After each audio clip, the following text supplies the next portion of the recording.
Welcome to the Unnatural Leader, where we believe that leadership is a skill that can be trained and not an attribute with which we're born. I'm Andy Glenn, and my goal with these videos is to provide you an easy-to-access resource that will help you develop the tools to be a better leader. If you find these videos to be useful and helpful, I'd ask that you refer your friends to the Unnatural Leader. Nothing says thank you like helping us reach more leaders. Don't worry, I firmly believe that they won't get a leg up on you. The more that we help other leaders to grow, we grow ourselves, and we increase our influence, and we improve the organization as a whole. Now, today you might notice that my background is a little bit different. I'm sitting in a hotel in the beautiful port city of Izmir, Turkey, on the Aegean coast. I'd love to open up the window and let you see the water and the beautiful town. However, it tends to wash out everything, and I just become a silhouette. So perhaps at the end of the video I'll open up the blinds and let you see. I love to travel. I am here for work. I do love to travel. I love being in airports. I love to meet new people and to see new sights. And as I was getting here, my mindset has been about travel anyway. But last night I happened to open up the local English language newspaper here in Izmir, known as the Hurriyet Daily News, and I just happened to see an article that kind of piqued my interest. And this article was about some tensions between Turkey and Germany over civilian visits, state visits to military forces, German military forces stationed here in Turkey. And ultimately what has come down is that the German Defense Minister, Ursula von der Leyen, has said that she is going to come and visit the nearly 250 German service members at Incirlik Air Base in southern Turkey who are helping to fight against ISIL down in Syria. And regardless of the politics and the back and forth discussion that's ongoing between Germany and Turkey, this got me thinking about the importance of travel for leaders, and I want to discuss why I think it is so critically important that leaders travel. There are really two basic reasons. The first is more on a personal travel level, and that is that the reality of our world today is that we live in a global economy and a global environment. If you need any more proof of that, just look at what happened last week as the United Kingdom voted in their referendum to leave the European Union, and the effect that it had not just on British markets but on American markets and the Japanese markets and really the markets around the world. Regardless of how short term it is, that does not really matter, but the effect that it had was heard around the world. Similarly, the 2008 recession truly was a global recession. It may have started in America, but it was felt all over the world. And even last year, some issues in China's markets were felt in America. So we are very, very intertwined, and I think it's important that as leaders we go out and we see, we increase our horizons, we expand our horizons, we become more multicultural, and we see the impacts of what's happening around the world based on decisions that we may make, or we see the decisions that other people are making that may impact us in America or wherever we happen to be. So I think from a personal growth and personal development perspective, that travel is certainly important. However, the real reason for this video and why von der Leyen's decision is striking to me is that leadership, if we go back to kind of that first rule of leadership, leadership is about people, and we very, very may well have subordinates or part of our organization distributed around the world or within our own country. And so it becomes important that we go visit them for several specific reasons. So when we visit our subordinates or around the world, what we get is we get an opportunity to conduct an on-the-ground assessment and see what is truly happening, get that ground truth of what's happening where they're working.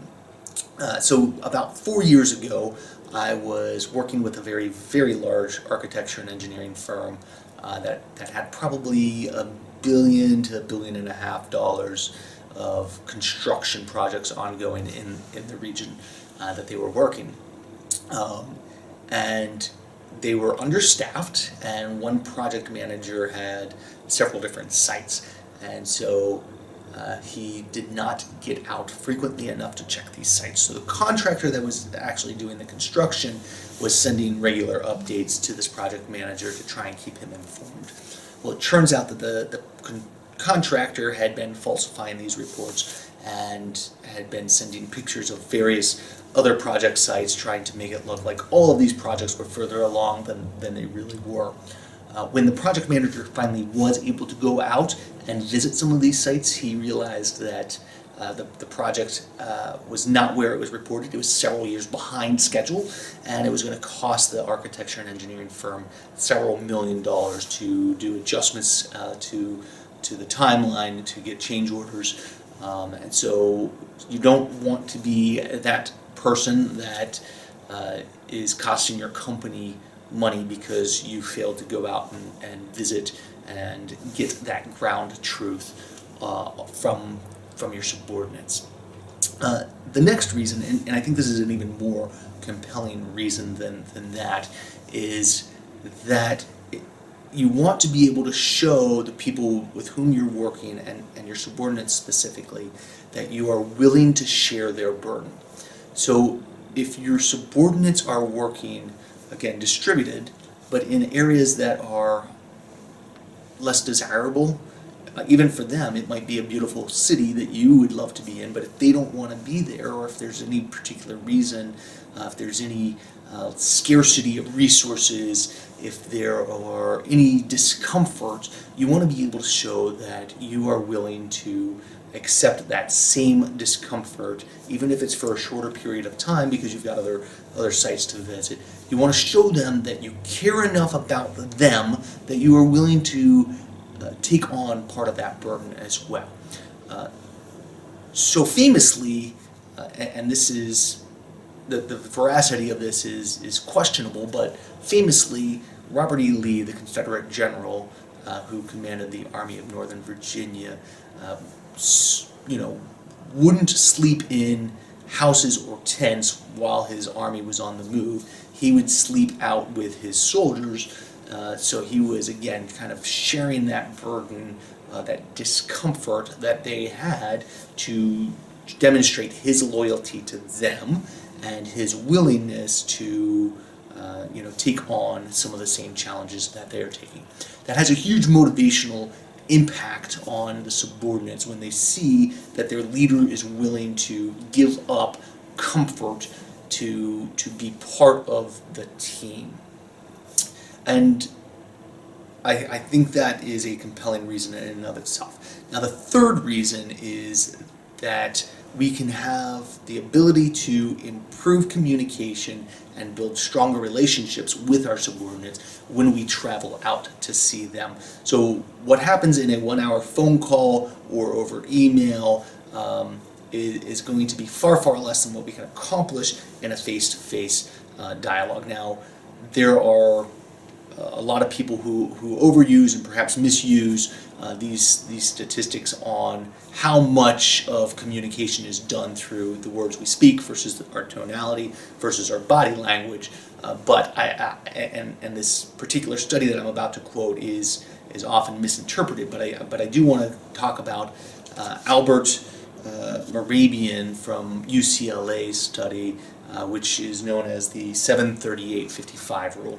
So in this study, focused on one particular type of communication, so it doesn't extrapolate perfectly, but there is something probably to be said for this. 7% of the communication that we're able to get across comes through our words, 38% through our vocal tonality, and then 55% is through our body language and our facial expressions, so our nonverbal cues.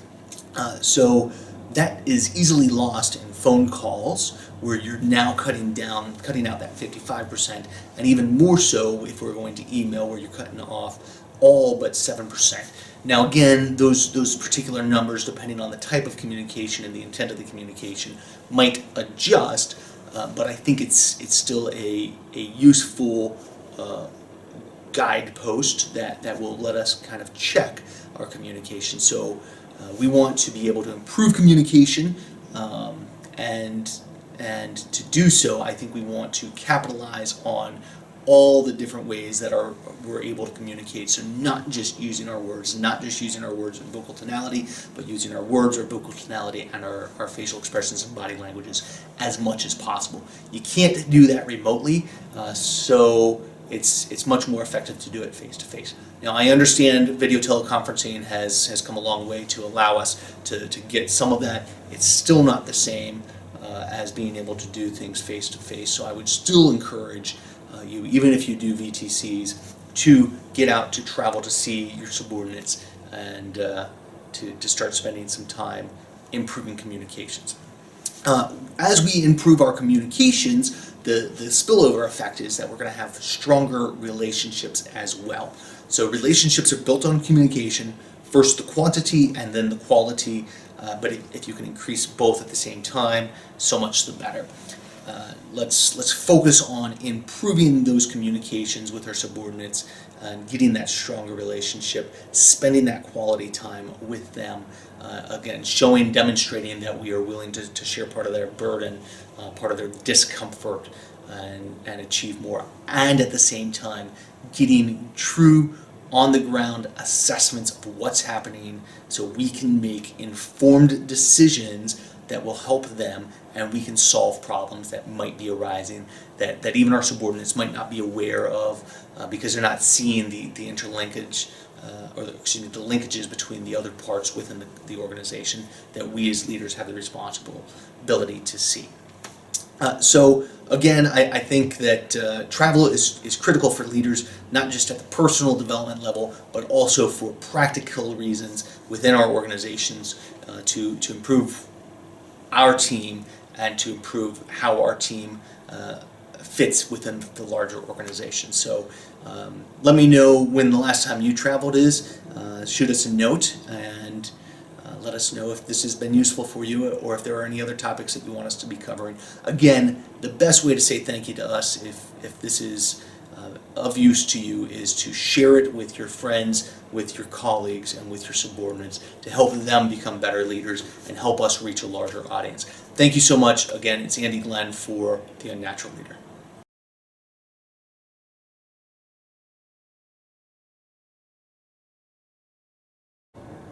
And of course, as promised, this is the view from my room, overlooking the Gulf of Izmir and the town itself.